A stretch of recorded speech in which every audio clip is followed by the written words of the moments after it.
Welcome to Breezin with Bierman, the podcast, a Princetonian Now media production. As always, our job is to inform, educate, and entertain and tell you, my people, what's trending. You can find Breezin with Bierman, the podcast on New Pod City, Spotify, Apple, Podbean, YouTube, Facebook, Instagram, and LinkedIn. Also, the Princetonian Now media page and the Breezin with Bierman Facebook page. That's a lot. So please watch us. Come on. Get on one platform. You'll be entertained. Today's guest is a native of Guayaquil, Ecuador. She's an activist, poet, and author whose your second book available on Amazon is called It's Not Time to Die. Quick synopsis, it's about a boy and his family's experience during the brutal and continuing Syrian civil war. One critic wrote about It's Not Time to Die, again, available on Amazon. It's full of fiction and truth, immersed in reality of war. This book gives force to Syrians who have died, lived, and have become refugees. Please welcome to Breezin with Bierman, the podcast, Margarita, and I've been practicing it with my wife, Dager. Hello, everyone. Hello. Thank you for having me. Yes, it's Margarita Dager. Dager. Oh, not so my wife was wrong, and you're both from the same country. Well, actually, in Spanish, is Dager. Okay. But you know, we are in America, so everybody kind of a little change is Dager and Uscocovich that you missed. And I know it's hard to pronounce, but here we are from Charlotte, North Carolina, saying hi to everyone there. Well, let's go to Piggly Wiggly when we have a moment. Dager. I like Dager anyway. It's like Bowie, it's sharp. Okay, first let's get to your book. What should a reader take away from your book, It's Not Time to Die? What do you want them to feel? Okay, first of all, my book was published, it's my first book as a short novel.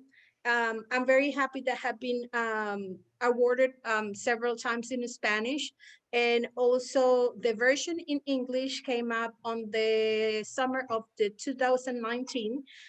Also have a few mentions of honor and prizes, and I'm very happy to have those. Recognize my writing and my literature, and it's actually, I think everyone that has a purpose in life, it's committed to do something. And I think my first novel was for me a very challenging writing. I descend from a Syrian Lebanese family, and as a human being, it's a tremendous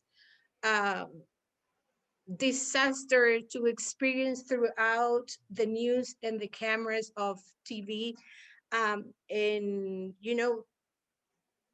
be connected in a sense to this war, that it's still happening. Right. And lives are being destroyed. I mean, I read excerpts of the book. Can you hear me? Yes. I read excerpts. I mean, it's very visceral. I mean, it's almost like you're there. In a way, did you have to detach yourself and emotionally put you in that space? I mean, did you get PTSD writing this book? Because you really describe the horrors, the life that is really deprived, living in a war zone. Adam, I as a writer, I think sometimes telling this story from your point of view, from your own feelings, you have to detach yourself in a sense, not to carry on those feelings, those emotions that are sometimes tremendous, and it burdens you when you finish to a chapter. I sometimes was like, couldn't sleep, couldn't cry, because you don't also have to watch the news, you have to read the news, you have to talk to people. Sometimes people are not willing to talk about what happened to their families or their own families, but sometimes it's hard, and I really appreciate people that talk to me about that. And in a sense, they're kind of a fiction characters, but in a way also exist a Khaled, Omar, Zamira, in throughout the story in the real world. One thing I got out of the book, though, and I think you brought to light, is no matter what they're going through, there's some form of humanity and resilience. I wouldn't say it's I don't want to be Pollyannish here, but people do survive. And in a way, I mean, and you express that, I feel, in the book. And even though it's grim, it's still grim. There's still, would you call it hope? Okay, it's a very challenging question because I do myself, sometimes I have hope, but sometimes hope is just something that throughout the way, throughout the, you know, this path that they are going through, are non-existent. Right. So I put myself in the shoes of every single character, and I try to embrace hope.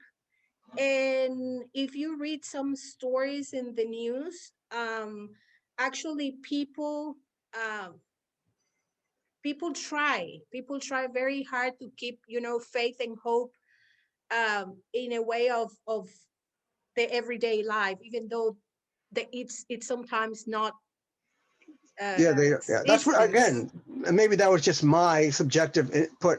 They basically have nowhere to, I mean, it's just horrible. They have nowhere to It's go. Death is as you random. Death is as you random. see, yeah, Yeah.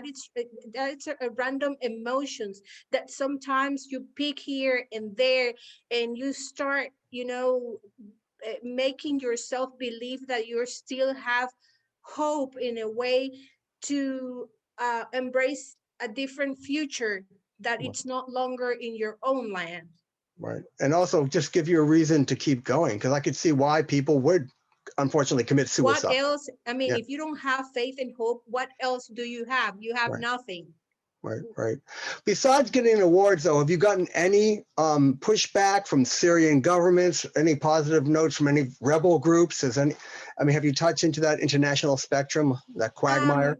Well, actually, that's my work. I'm trying to put my novel out there. That's why I invest in the translations from the Spanish to English. I put my book out in the universities, friends that work with literature, work with human rights, but I haven't been able to get that feedback from there, or Not any yet. Okay. invitations yet. But also hope is, it's one of my emotions that keep me going. So hopefully people will find something interesting in the way I write, and in the way this story it's It's have total. been told.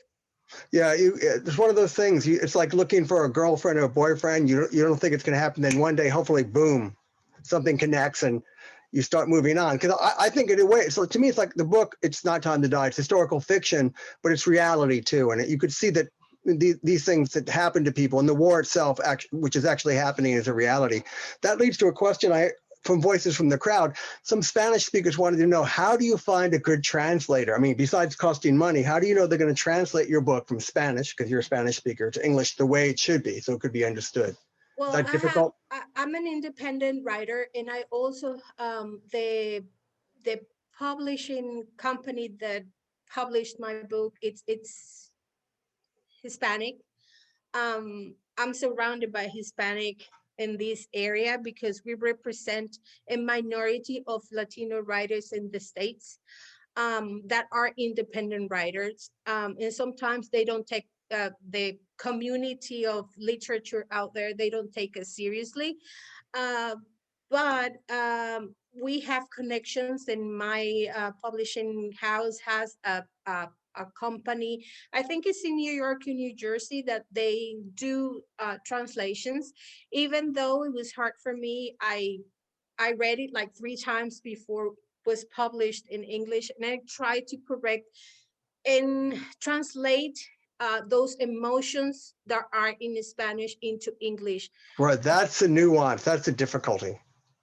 It is, Yeah. it is, but we worked together, and I think it came out good. Well, I think, oh, so let's go to Voices from the Crowd. That's where I ask people. I'm based in Princeton, New Jersey. You're in Charlotte, North Carolina. Yes. Do you eat grits yet? Just have to, I'm segueing. Do you eat grits yet? Grits? I love grits. Oh, I good. love grits with shrimp. I love, yeah, many Southern food here. You're a woman after my heart. Okay, this is Voices from the Crowd. And a lot of the questions are more based on the art of writing and the business side. When did you first have an aha moment? This is from Elizabeth down the street, that writing is for you, that the written word. Oh, I start writing poetry. I start with poetry at the age of 9, 10 years old. I'm a very shy person, and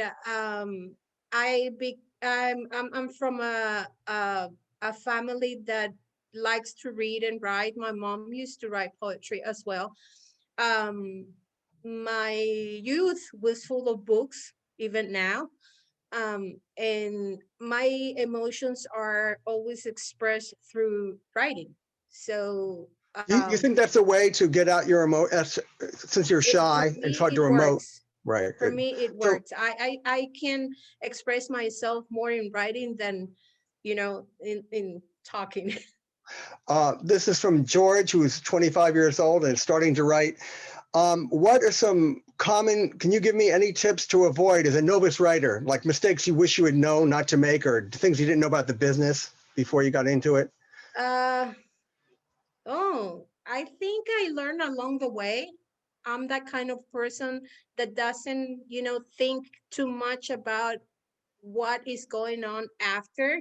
I just my first thing was like, I'm gonna sit down and I'm gonna write this story because I care, because I feel like I should be writing something important, and the world should know what is the point of view of some others without a political, you know, kind of background or point of view, because some of the books are written in this, in this kind of story, are written more than in a political way than in a human way. So I don't know if I kind No, I of understand. express You have to have myself in the right way. the passion for the The project. passion of it. So I just learned along the way, and I ask, hey, how can I do this? Could you help me? Because I did have friends that they already published, and they were like kind enough to let me know, hey, you can do this, and you can publish with this, and you can contact this person. So I learned along the way. Again, the book is, for those who just joined us, It's Not Time to Die, about, there we go. That's smart. Get it up there. Get it up there. It's available on Amazon. Hope sales are going well. That's the next question. This is from Pilar, who's Spanish speaking. What will literary success look like to you?